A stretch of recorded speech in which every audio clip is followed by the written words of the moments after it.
Welcome, everyone. Bienvenidos, bienvenue, e benvenuti, bem-vindas.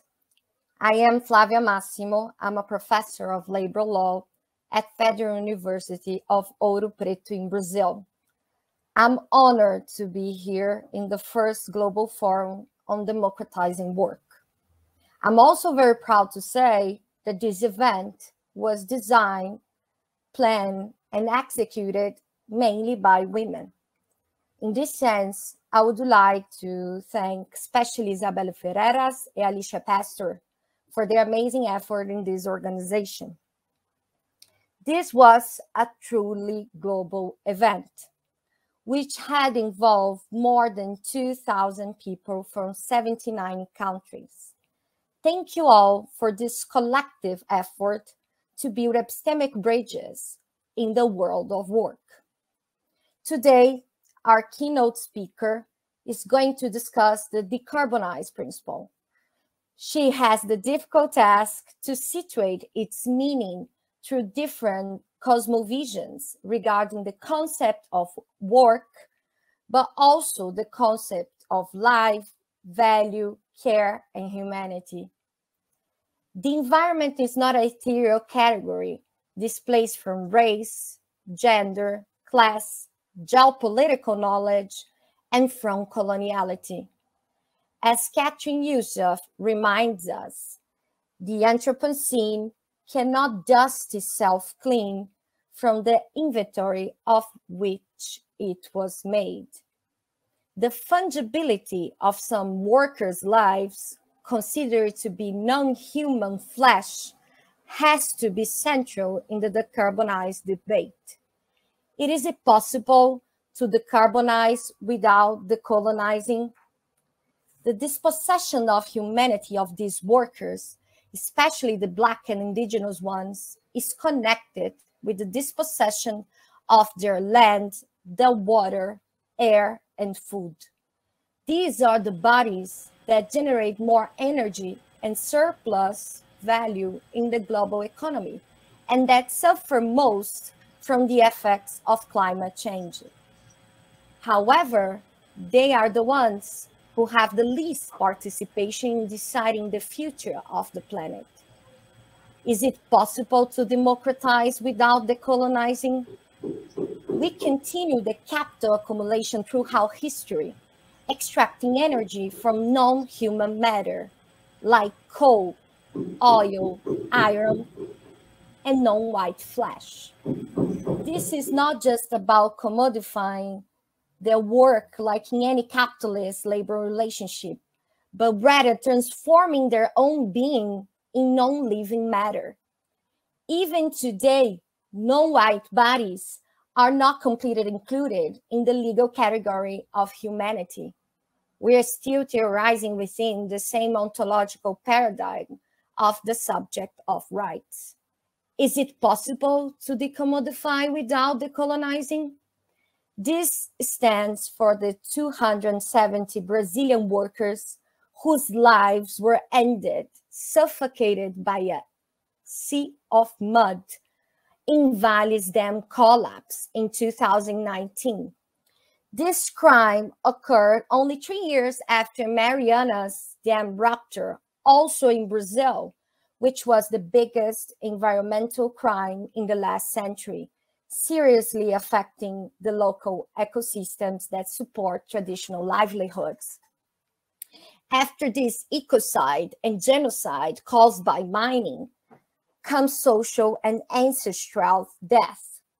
Those who survive were forced to kill their way of life, their culture, their work in a slow and painful way. As Jayat Ghosh and Adele Blackett remind us yesterday, community work in the land is not even considered in the commodification equation.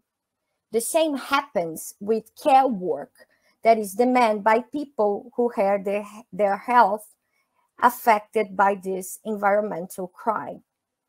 This is not an exception. This is not an accident. It is a political project. In 2014, it happened in Turkey. In 2007, in China. In 2000, in Ukraine. In 1986, in South Africa. Just to mention some of the greatest environmental social crimes caused by mining.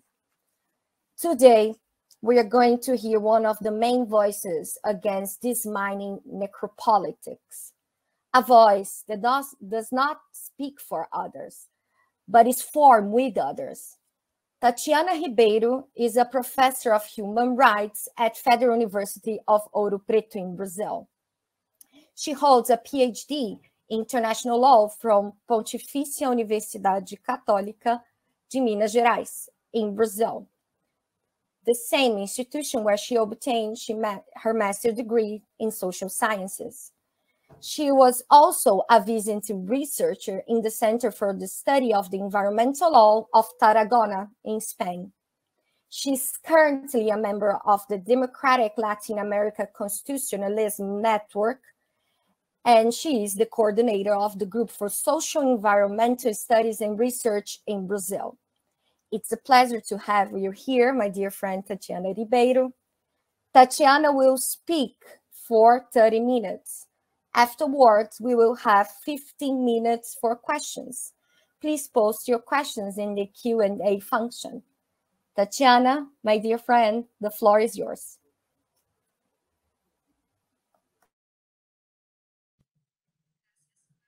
Thank you, Flavia, for the invitation.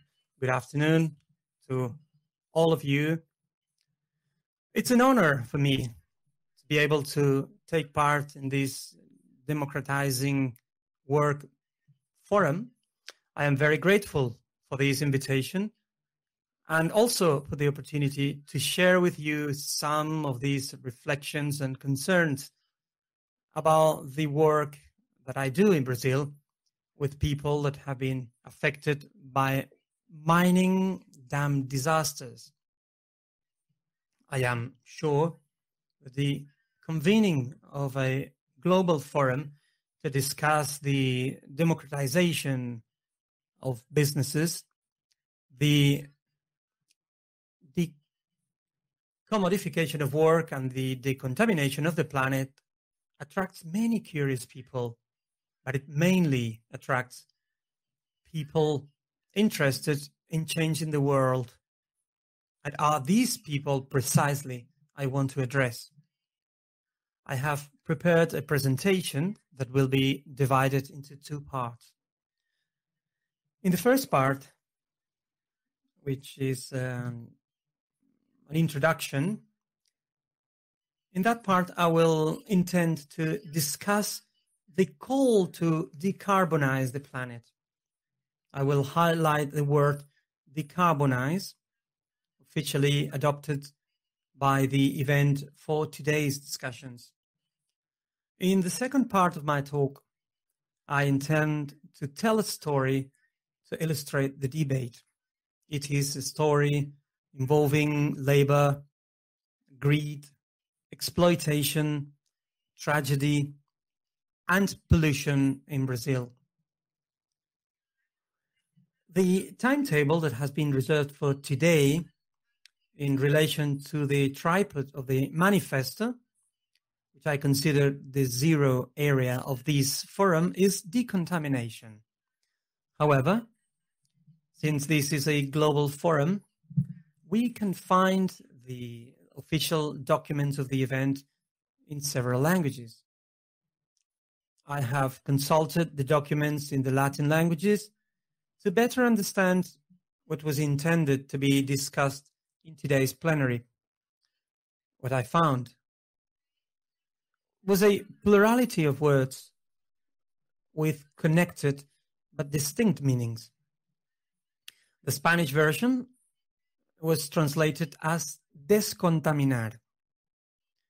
In French, it was translated as depolluer. And in Italian, risanamento ambientale, environmental remedy, so to speak.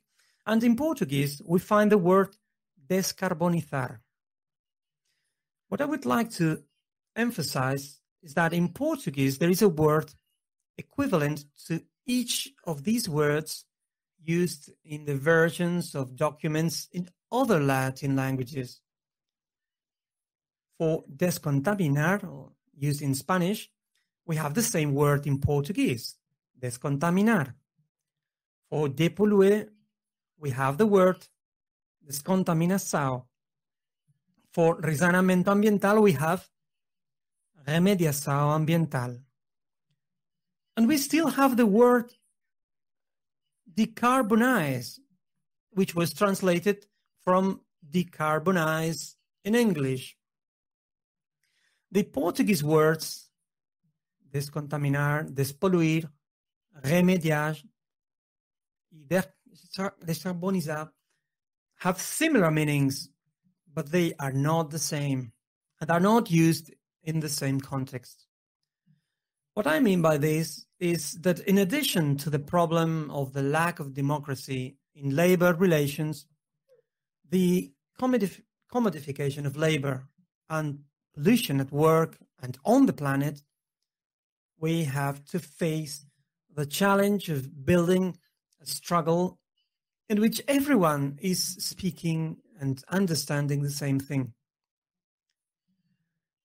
If the same Portuguese word or any was used, if the Portuguese word was used in any Latin language version, I wonder how many different ideas are there in the dozens of translations of the manifesto on the subject that we are discussing here today.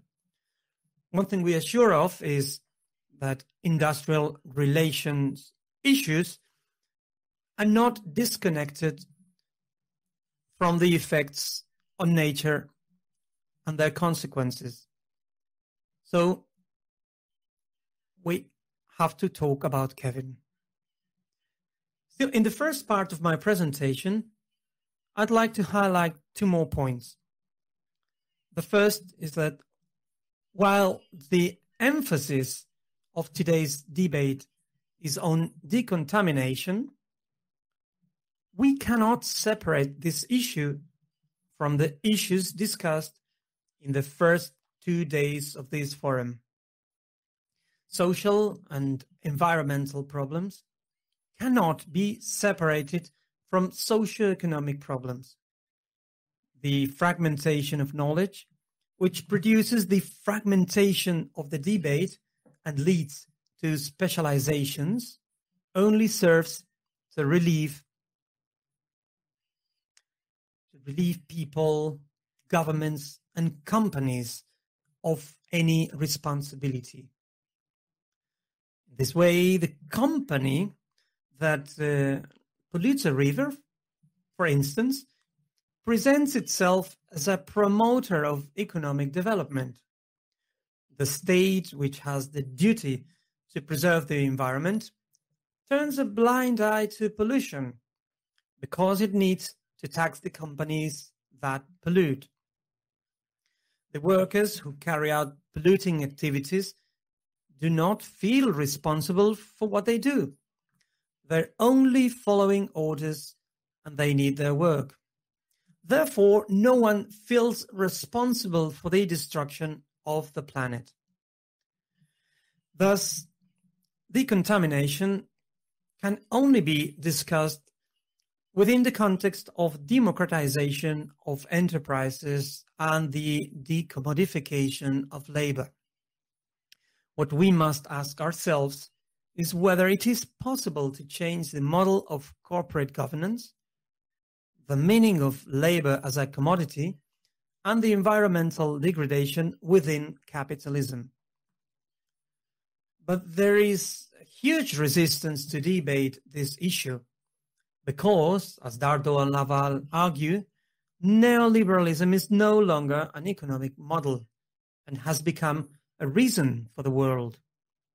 With that, capitalism left the discourse field and began to be treated as ontological.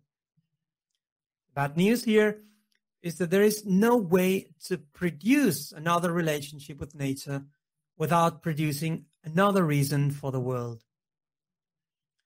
So after these introductory remarks, we can continue discussing how the effects of capitalism as a reason for the world operate in practice. And for these, I will talk about the Fundau disaster, which occurred 6 years ago in Brazil. So that you can visualize the scene left by this disaster, I will share some images during my talk.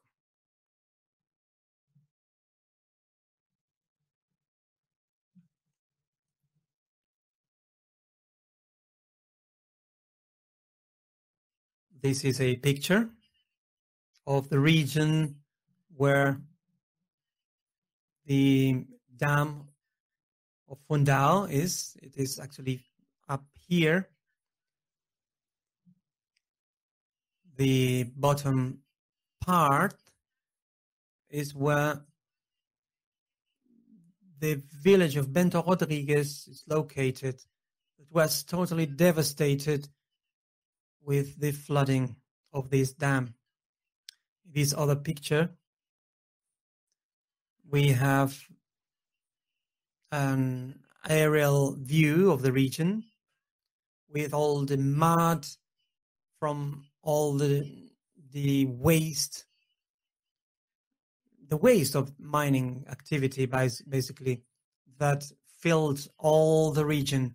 And we have at the bottom we have another picture where we can see that the mud, the mining sludge is meeting the ocean here.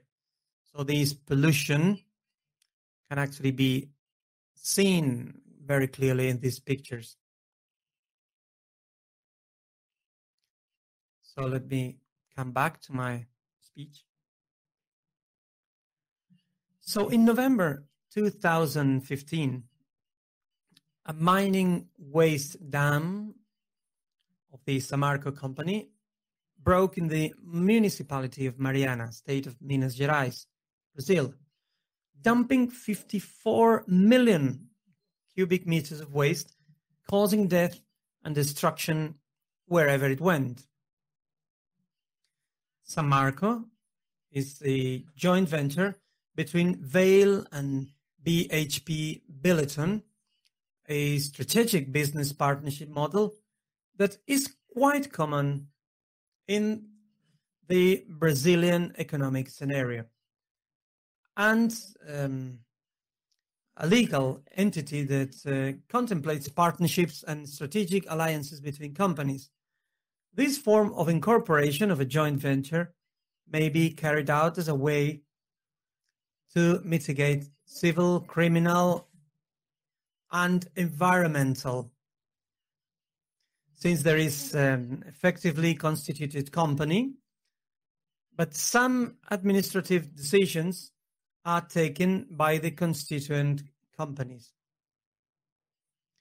3 years after this disaster, another mine dam broke in the municipality of Brumadinho, also in the state of Minas Gerais.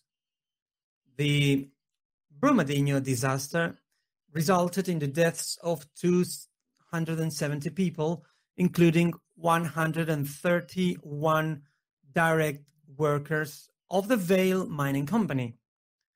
The Brumadinho case was the largest industrial accident in Brazil in terms of loss of human lives and the second largest industrial disaster of the century.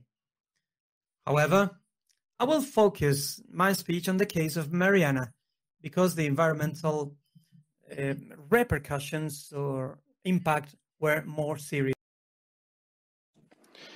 The rupture of the dam in Mariana is considered as the biggest tragedy in regards to the environment, and is the final step of commodities in the country, which began in 2000 and emphasized all the crises created by capitalism and the neoliberalism models. This development model adopted in the country has demonstrated throughout the years the role of Brazil in the world economy. This means we still haven't broken with the colonial heritage that has no added value to our exported products, only creating richness for the countries that benefit from these products. There are several investigation groups from universities that indicate that there's a structural relation between the collapsing cases of dams, of waste, and changes in the economical cycles of mining. Nevertheless, there's effort regarding specialists, researchers, and technicians to treat these issues and reduce the negative impacts of mining every day. There are new damages that we see every day. In the Fundau Dam, there are destruction of Bento Rodriguez, Paraca do Baiso, and Gesteira was caused. There was also several damage to several communities until this damage reached the ocean. In regards to waste, 668 kilometers were rendered useless.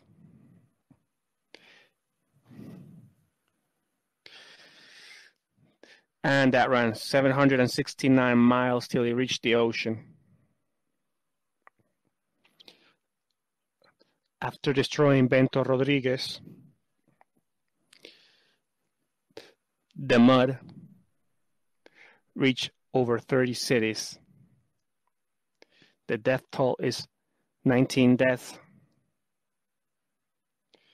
Many people were left homeless and land rendered useless, including state parks and conservation units. Fishermen, the inhabitants of the Ribeiras,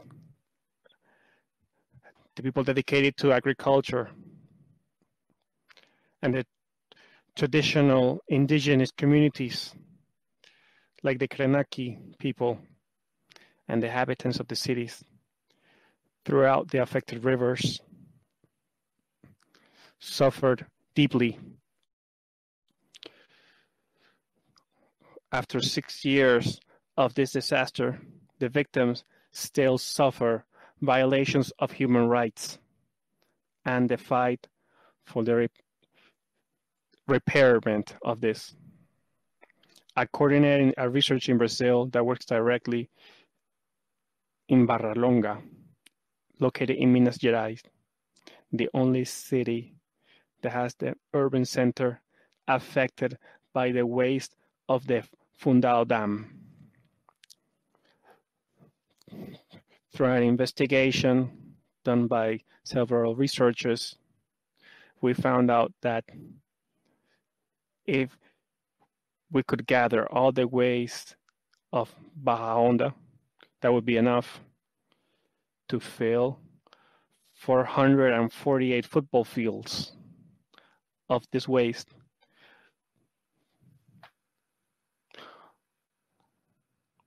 Only 157 meters were taken. That means that this city still has waste that could fill 426 football fields.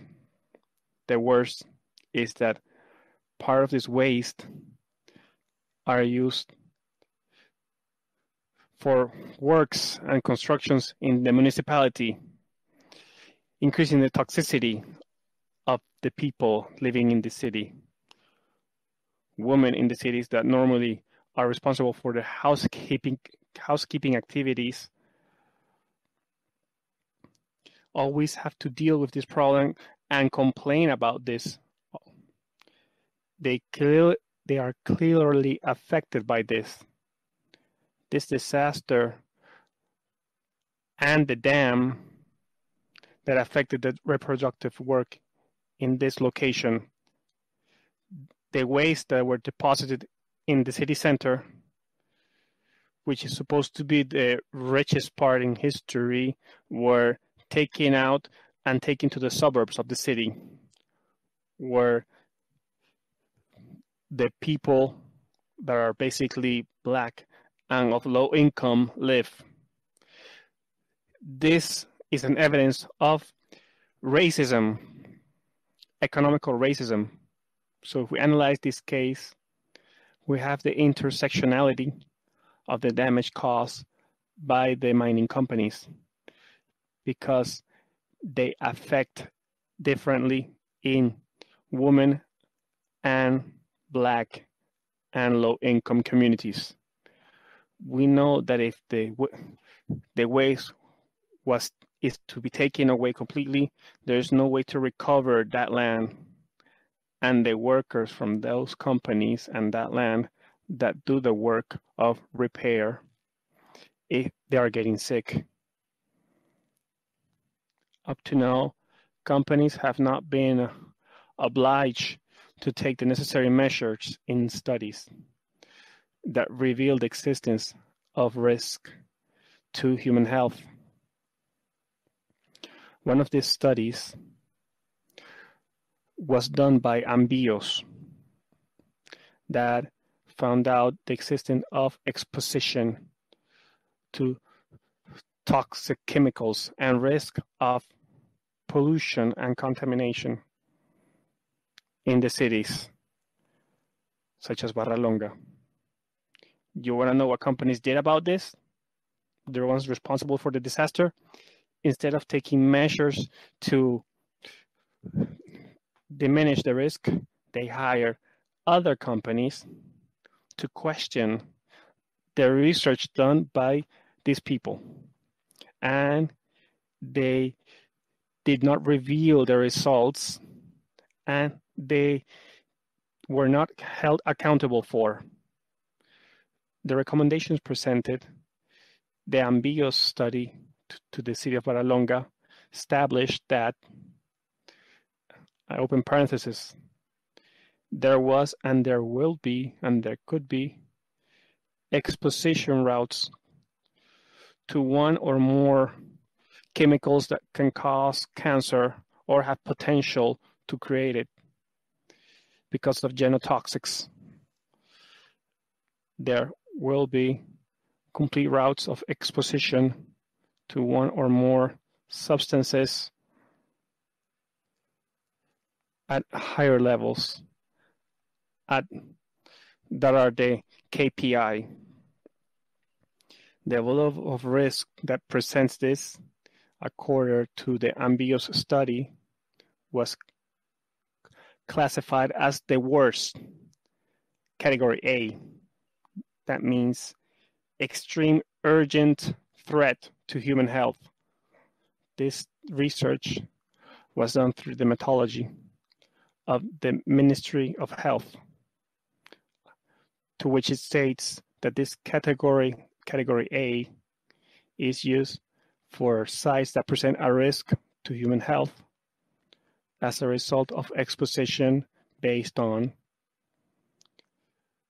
something that can be present and future in the short term. In the long term, these chemical substances and places where there's a physical risk in the recommendations of these areas of category A in the assessment done for human health, we have to do the following. Take the necessary measures to eliminate the physical risk existing, but I must stand out, but that the waste and the trash is still there. Suspend the exposure of the population to that. If it is not possible to eliminate the risk, the population must be relocated to elsewhere. Is that being done in regards to human health? Well, no, there's nothing being done. This scenario that I've just presented to you reveals the way in which companies and governments of Brazil manage environmental issues.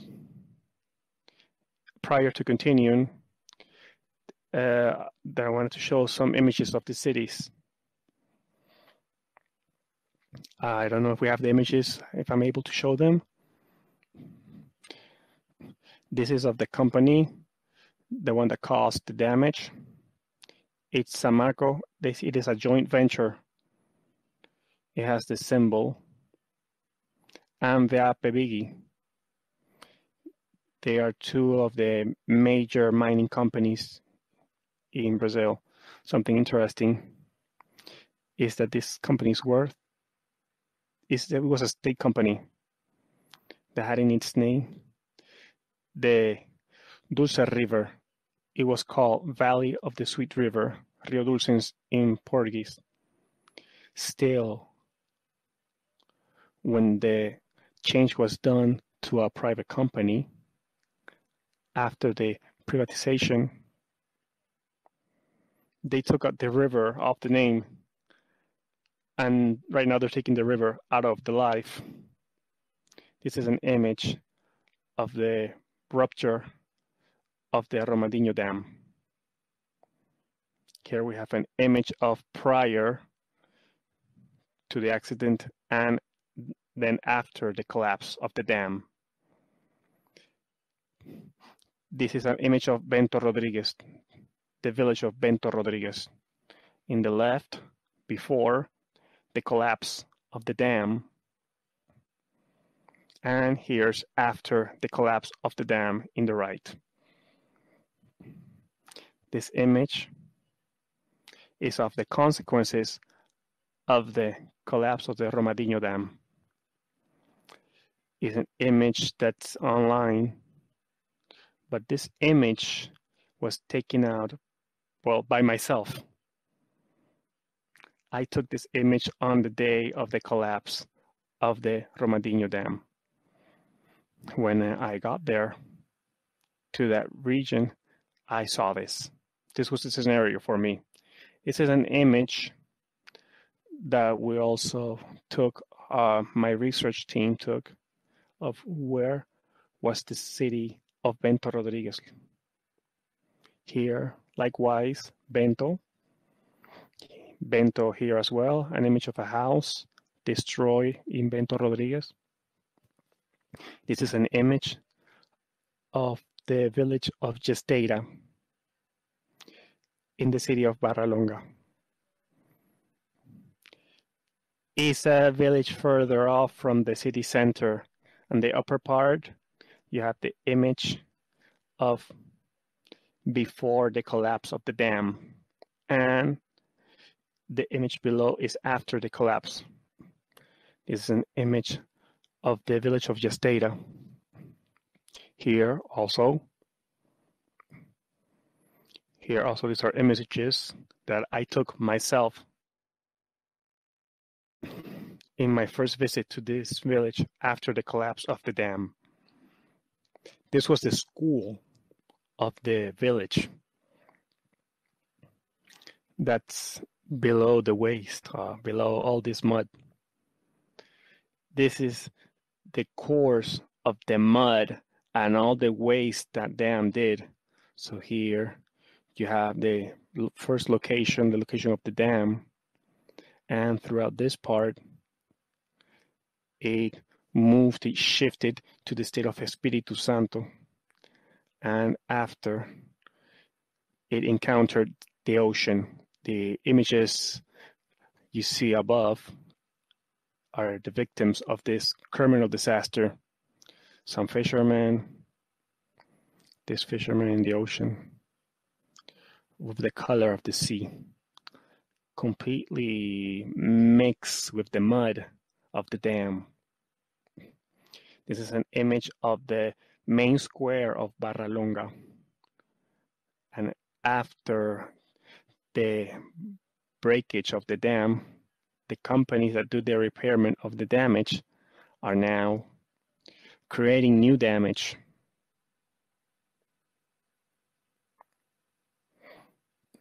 Well, with these images, I think we can have an idea of this disaster. What's happening to the environment is very dangerous. What's happening to the health of people affected by the mining industry is terrible. What's happening to the mining workers in Brazil is terrible. In 2015, we organized a book titled Mining Realities and Resistance, and it's available online. This book presents several experiences in the fight from the mining industry created in Brazil. Here you'll find reports from employees affected by the mining industry that reveal the need to question not only the protection of the environment, but also the change in the way and the method in which companies and their structures and how these companies develop their activities. We don't do that. If we don't do this, we will be also part of the waste of mining. Thank you very much.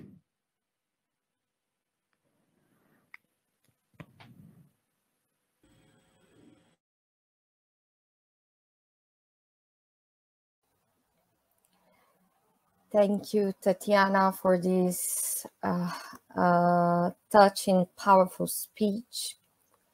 I think it's important to say that our university is located in this region, right?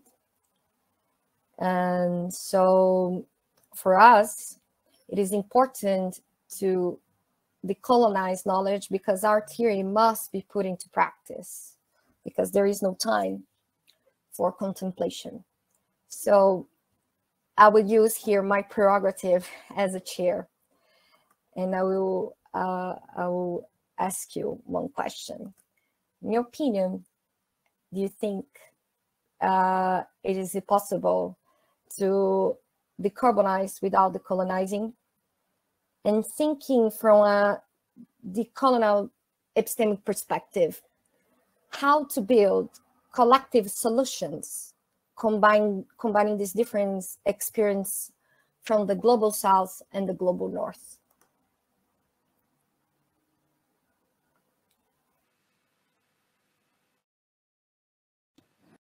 Thank you for this question, Flavia.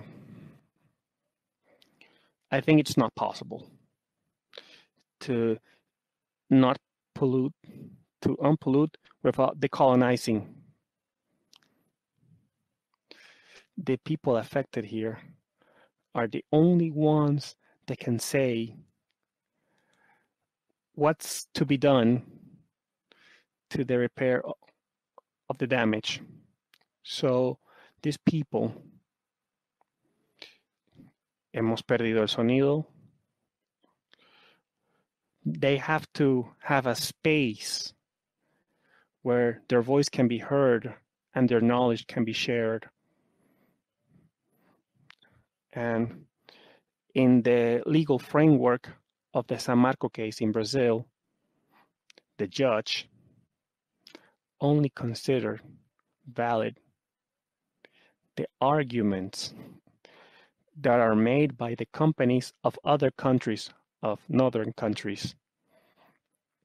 And they have been called upon in this procedure, the knowledge that is being produced in the north, to the solution of cases of the damage that happened in Brazil. The documents, the technical documents, the research that are done with the participation of affected people do not have an effect in the legal decisions. So it's not also a pollution problem, but it's also a theoretical problem in the structure of what's legal frame, in the structure of the companies, in the structure of the legal framework that is not ready for solutions, that does not take everyone into account. So this is something very deep and something to be taken care of in order to regain this environment in regards to the damage done by these companies. And this is an expression of the decolonization of the thought, but also the colonization of the power.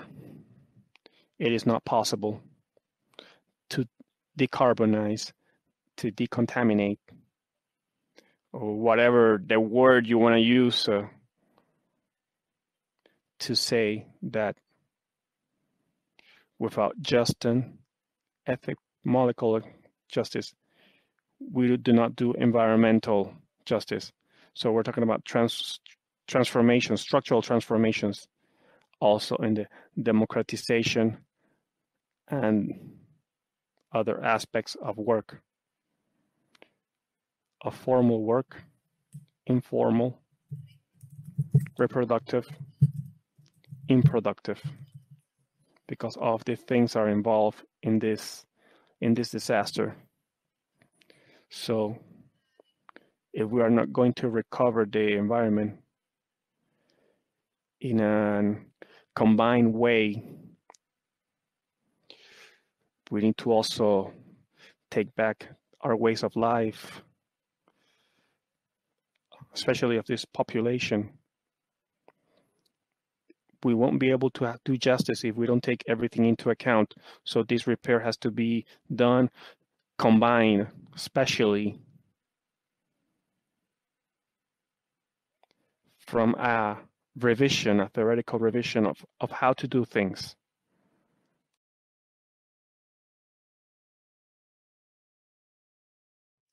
So the workers involved not only in the mining companies, but also from any companies that do the repairing and maintenance work, to withdrawal of the waste reception to the affected people, basically to listen to their claims. All of these workers continue in contact with these waste. They're getting sick. So this is a global issue in this case.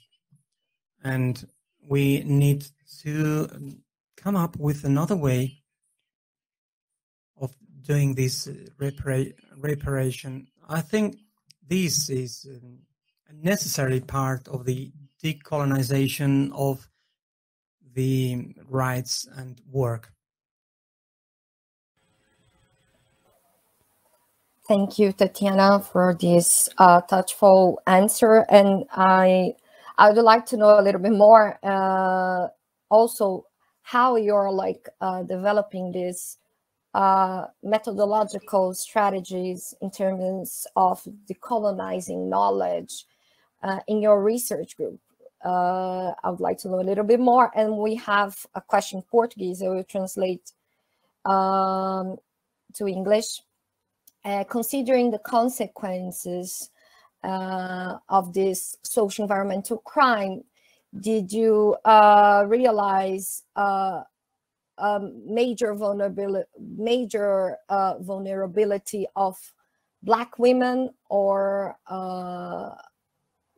you didn't realize this? How was, like, because you said before about, you mentioned before about environmental racism, which is acts together with capitalism, racial capitalism. So I would like, Guilherme wants to know if you realize that in this social environmental crime.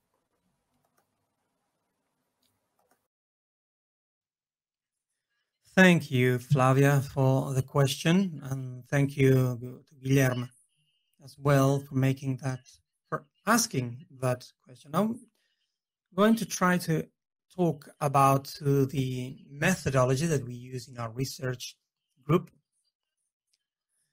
So we are present in all these affected territories, doing research and extension, university extension essays and work that are basically deal with the problems identified by the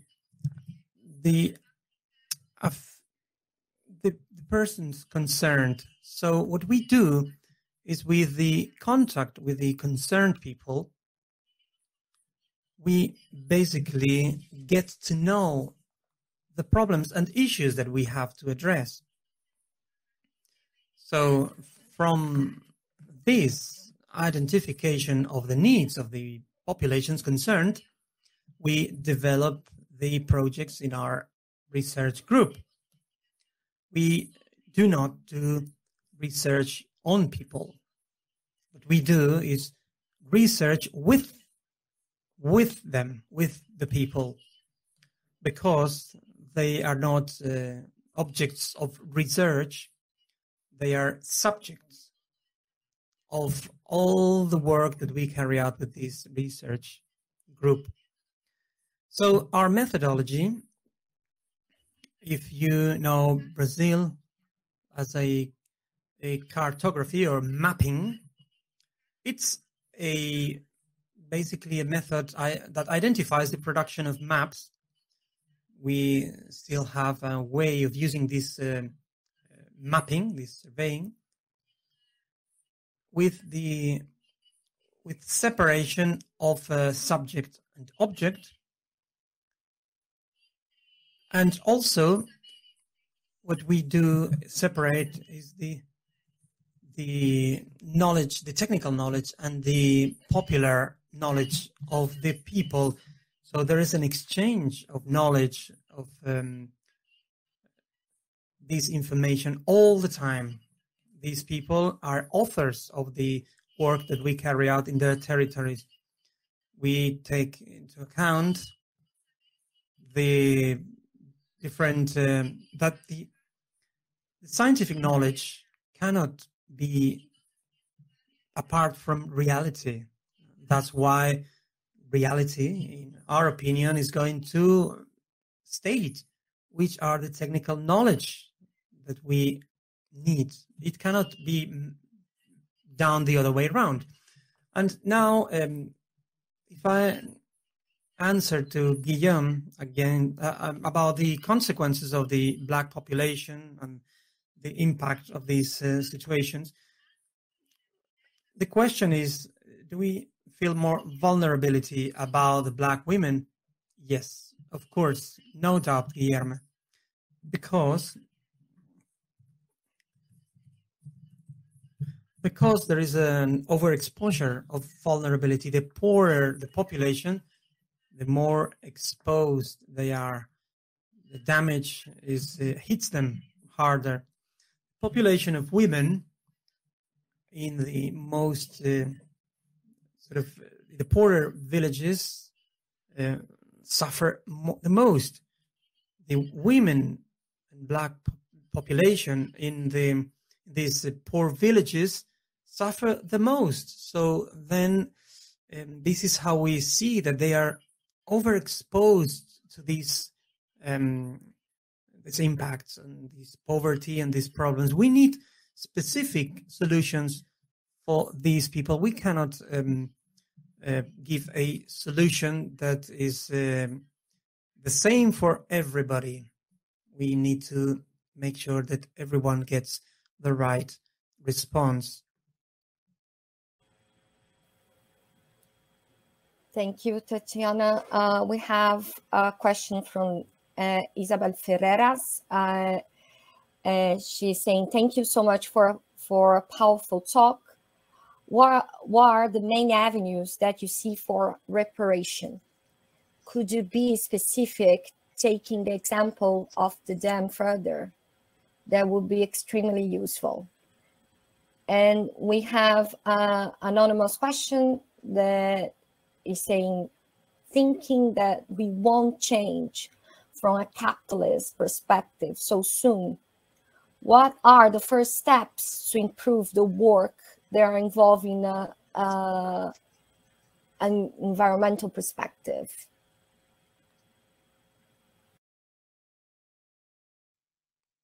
Well, these are a few questions, actually.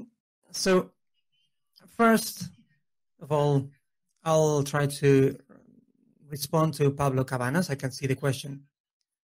So you've been working with this mapping methodology for how long?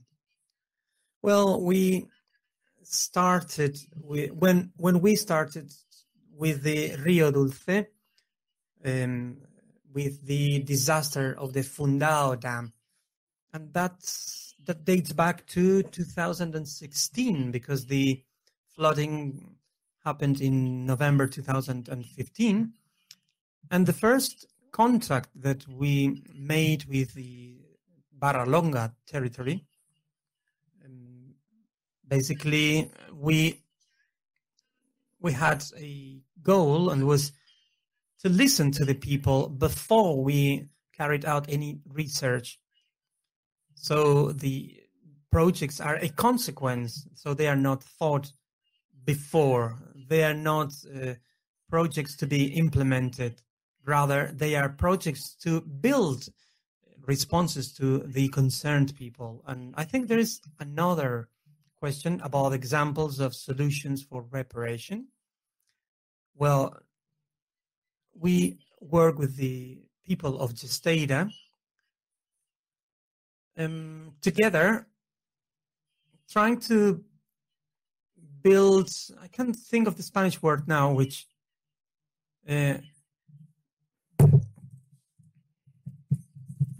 resettlements.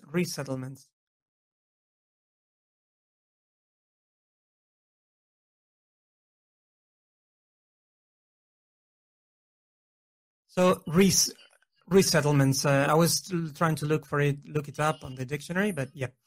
So these are people that are displaced.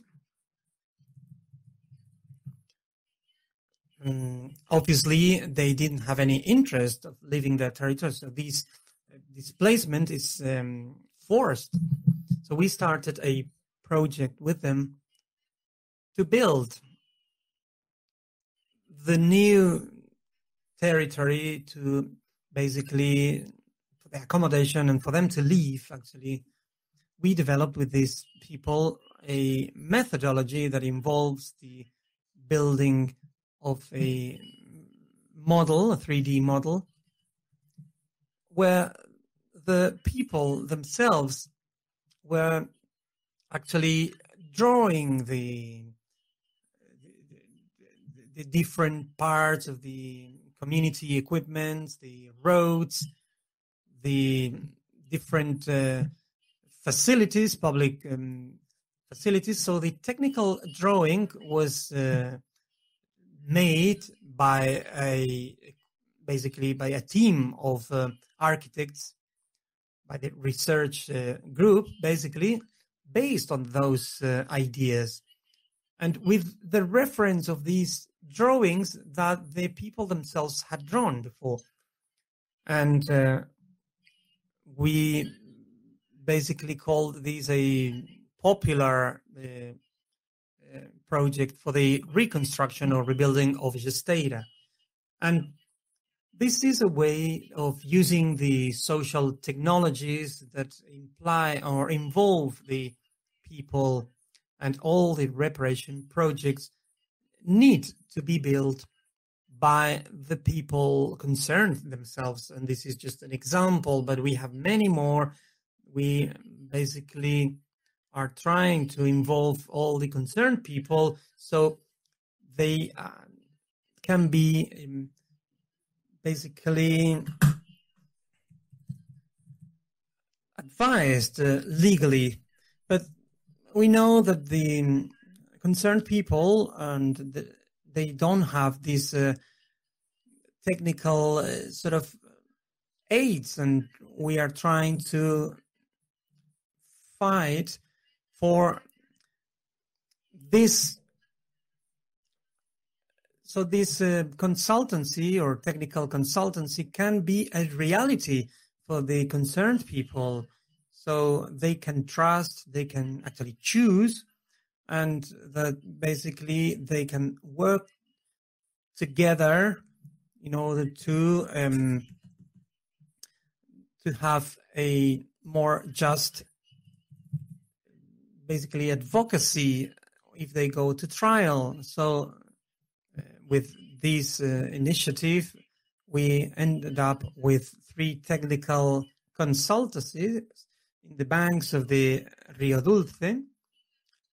And right now they're looking at the recruitment or contracting of the services for more consultancies. The people have been choosing these organizations right now that will be giving this consultancy to the concerned people, but the companies haven't actually contracted these services. I'm not sure if there's any other question. Maybe I didn't address, I'm not sure. We have a comment made by Professor Adele Blacke. Poignant, powerful presentation, heartfelt thanks. And we had another question, but I think you already answered in some levels.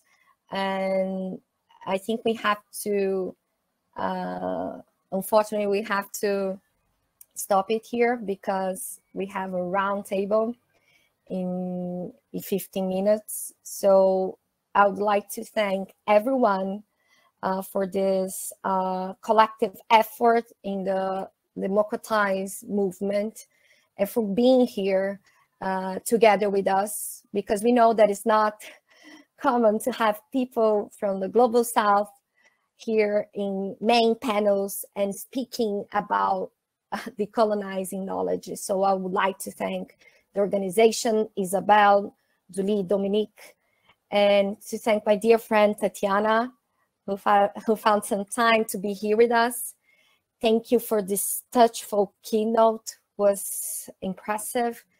And thank you to everyone who joined us. We'll be back in 15 minutes for the roundtable. Thank you so much.